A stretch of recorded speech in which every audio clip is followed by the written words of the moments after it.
Heather McPallister.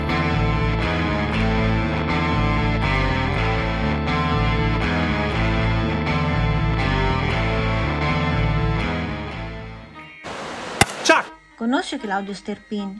Certo, dagli anni 70. L'ha sentito di recente? Sì, guardando il cellulare posso dirle che mi ha chiamato in varie occasioni, alle 9:46 del 23 dicembre, conversando con me per oltre 40 minuti. Il 25 dicembre alle 10:04 e abbiamo parlato per oltre 39 minuti. Chuck! Il giorno di Natale ricevo una telefonata. Compare il numero ma non chi è che chiama. Evidentemente qualcuno che non è registrato nella mia rubrica. Chuck! Mentre scendevo mi ero chiesto, ipotizzano il suicidio, va bene, ma come l'avrebbe messo in atto? Quando alla fine del sentiero trovo Claudio in attesa, gli chiedo un parere. Chuck!